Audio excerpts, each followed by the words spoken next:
ng bayan, maasahan anumang panahon.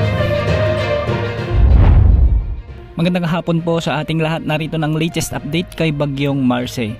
Nagbabadya ng tumama ang mata o sentro ni Bagyong Marce sa bahagi ng Santa Ana, Cagayan, at anumang oras ay posibleng maglandfall na ito sa lalawigang ito.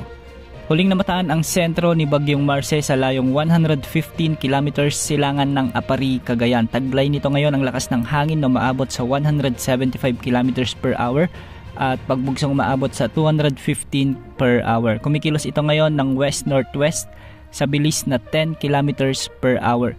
Kung mapapansin natin ay halata na ang malaking mata ng bagyo at malapit na ito sa super typhoon category.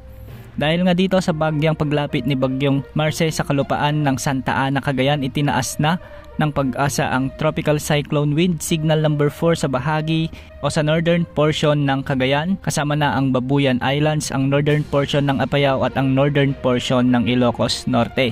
Ang mga lugar na ito ang posibleng daanan ng mata ni Bagyong Marce sa mga susunod na oras. Samantala nakataas naman ang Tropical Cyclone Wind Signal number 3 sa buong Batanes, ang nalalabing bahagi ng Cagayan, ang nalalabing bahagi ng Apayao, ang nalalabing bahagi ng Ilocos Norte, ang northern portion ng Abra at ang northern portion ng Ilocos Sur.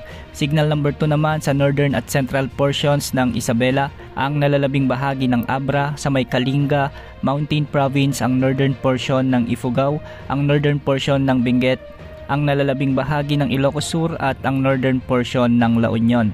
Samantalang signal number 1 naman sa nalalabing bahagi ng La Union sa may Pangasinan, ang nalalabing bahagi ng Ifugao, ang nalalabing bahagi ng Benguet, ang nalalabing bahagi ng Isabela, Quirino, Nueva Vizcaya, ang northern at central portions ng Aurora, ang northern portion ng Nueva Ecija at ang northern portion ng Zambales. Kung makikita natin sa forecast track na inilabas na Pag-asa, ay posible na maglandfall si Bagyong Marce ngayong hapon sa bahagi ng Santa Ana, Cagayan.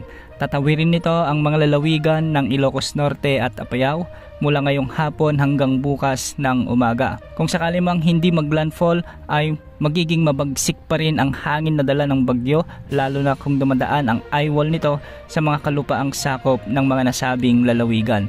Posible naman ang paghina ng bahagya ng bagyo kung sakaling tawirin na nito ang kalupaan ng Ilocos Norte, Apayao at Cagayan. Ngunit mapapanatili nito ang kanyang lakas bilang typhoon category. Ngayong araw nga, dahil sa inasang paglandfall ni Bagyong Marce, nakataas na ang intense to torrential rains o mahigit 200 mm na pag-ulan sa Cagayan at Apayao. Posible rin ang mga heavy to intense o 100 to 200 mm na pag-ulan sa Batanes, Ilocos Norte, Ilocos Sur, Isabela at Abra.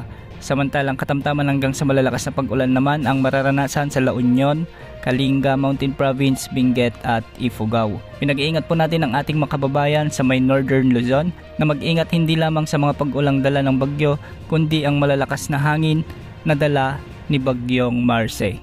Yan muna ang update sa lagay ng panahon. Ito pong weather update ng bayan, maasahan anumang panahon.